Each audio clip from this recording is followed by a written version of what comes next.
कश्मीर आने का मकसद आज और पूरा सियासी तौर पर आने का मकसद मैं आपको बताऊं। कुछ चीजों का मैंने जिक्र बारामूला में किया, कुछ बातों का जिक्र मैंने दिल्ली जम्मू की मीटिंग में किया,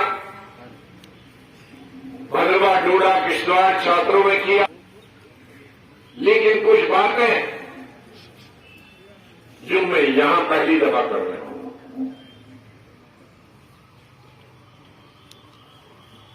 मैं गुज़िश्ता 45-46 साल यूनिवर्सिटी से निकल के ही, जब मेरी शादी भी नहीं, मैं हिंदुस्तान की सियासत में आया और अल्लाह के फजल से और आप लोगों की दुआओं के असर से हिंदुस्तान में इज्जत भी मिली, शोहरत भी मिली, हिंदू मुसलमान सिख ईसाई भाइयों का प्यार भी बखूबी मिला। मैंने पहला लोकसभा और दूसरा लोकसभा महाराष्ट्र से लड़ा। वो मुस्लिम कॉन्स्टिट्यूंसी नहीं थी, 90% हिंदू कॉन्स्टिट्यूंसी।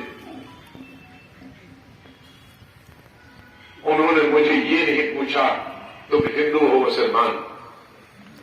काश वो दिन फिर आ जाते जहां धर्म की बुनियाद पर लोग वोट नहीं देते थे। वो वक्त हमने दोबारा लाना। बहरहाल तब से आज तक,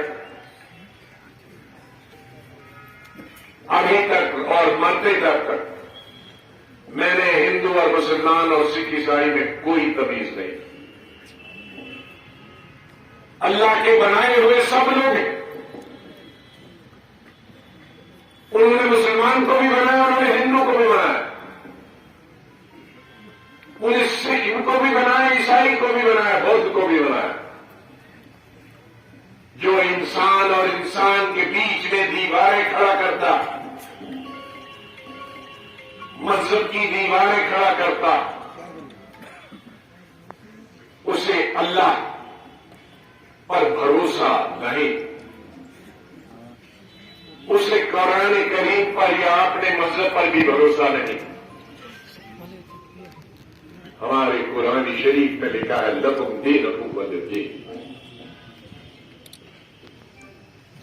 अपने मजहब के इज्जत करो, दूसरे मजहब की इज्जत करो। इसलिए मुझसे किसी ने हिंदू और मुसलमान के तौर पर बर्ताव नहीं किया और मैंने भी कभी नहीं किया और जिंदा जब तक हो तब तक नहीं करा। अल्लाह ने कहा है इंसाफ करो। वो खाली एक धर्म के लोगों के साथ इंसाफ नहीं, जो भी मजलूम है, जो भी गरीब है, जो भी पसमानदा है, उसका मजहब धर्म कुछ भी हो, उसकी खिदमत करो, उसकी सेवा करो।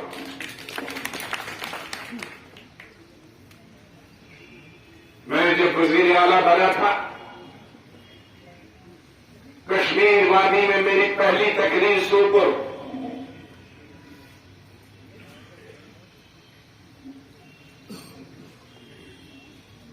मैं जो हमारे हाजी साहब की कॉन्स्टिट्यूंसी है, मैंने उस वक्त कहा था कि मेरी काबीना में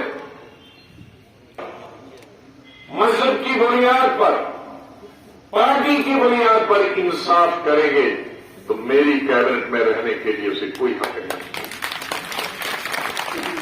हमने इंसाफ सबको देना। हुकूमत किसी एक धर्म की नहीं होती, हुकूमत किसी एक जात की नहीं होती, हुकूमत किसी एक मजहब की नहीं होती, हुकूमत किसी एक पार्टी की नहीं होती। हुकूमत बनने तक उसकी पार्टी भी है, लेकिन उसके बाद उस पर सबको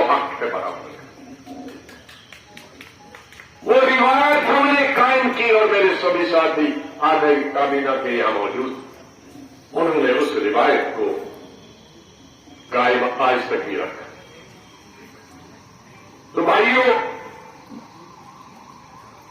मेरे पास एक रास्ता था कि मैं हिंदुस्तान की सियासत में इंसानियत अपनी जगह, पार्टी बेटे और बाप के बीच में भी अलग होती है।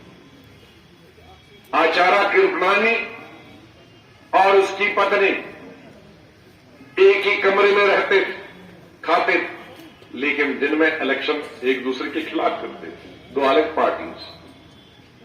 लिहाजा ये कहानियां बनाना, इन कहानियों से मिलिटेंट को भी यही लोग फीड करते हैं, वरना उनको कहां से खबर आई।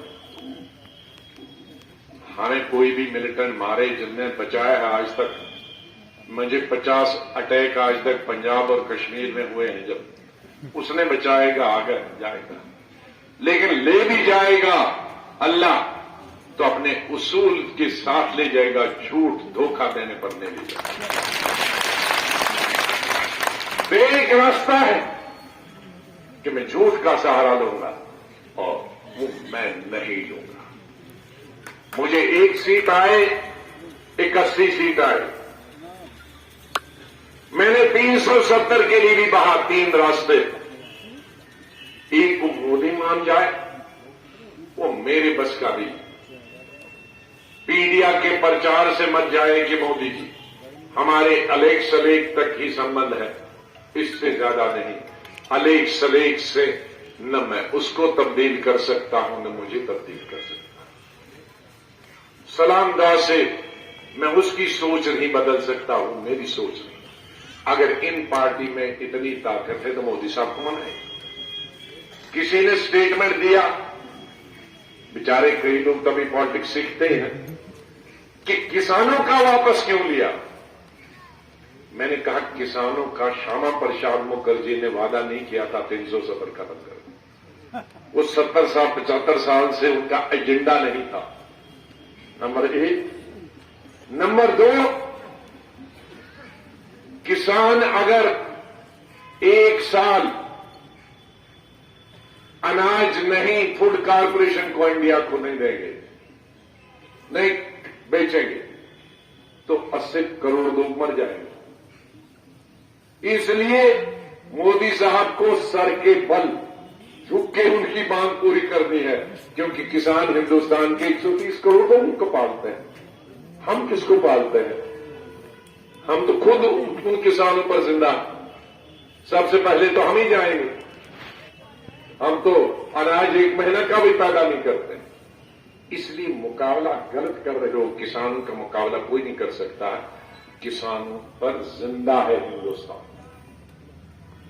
तो एक तो वो रास्ता है, वो खुला है, जो करा दे, जिसके ताल्लुकात है, चोरी छुपे जो मिलते हैं वो करवा दे, मैं नहीं करता रास्ता। दूसरा रास्ता है पार्लियामेंट के जरिए, कि पार्लियामेंट करेगा, उसके लिए 2/3 अक्सरियत।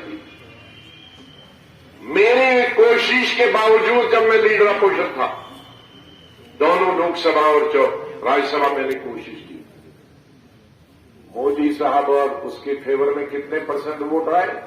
86%। और कांग्रेस और उसके फेवर में, उस वक्त में कांग्रेस 14%। अब कहां 14%, कहां 86%? कौन मुझे ये दावा देगा कि मैं अगले साल 2 साल या 4 साल में उसको 86% करूंगा? नहीं दे सकता मैं। अरे हमारे, हम न 9 में है, न 13 में है, 9 3 तो सीटें, और वो 3 उस 14 में भी थे, वो पहले थे, कोई नई नहीं आने वाली थी। तो उसका मतलब है जब तक 86% या 80% हमें नहीं आती, वो मैं नजूमी नहीं हूं कि कब आएंगे। ठीक है भाई, आप कोई कह सकते हो 86 आएगी। तीसरा रास्ता है अदालत। हम दुआ करेंगे कि अदालत जल्दी सुनाई करे, लेकिन 3 साल में उस पर गर्दा मैंने साफ किया है, वो 3 साल से फाइल कोने में है। कब उस कोने से उठाएंगे, कब सुप्रीम कोर्ट उसकी बहस करेगी, कितने साल लगेगी और फैसला क्या देगी? क्या कश्मीर का कोई बंदा मुझे गारंटी दे सकता कि मैं सुप्रीम कोर्ट पर दबाव डालूंगा कि जल्दी सुनवाई हो, 6 महीने में खत्म करें और हमारे फेवर में दे? गुलाम नबी आजाद ऐसा कोई दावा नहीं कर सकता। और यकीनन हिंदुस्तान में मोदी साहब से लेकर और यहां का छोटी सी पार्टी में मोदी साहब भी ये दावा नहीं कर सकते, क्योंकि सुप्रीम कोर्ट पर किसी का दबाव नहीं।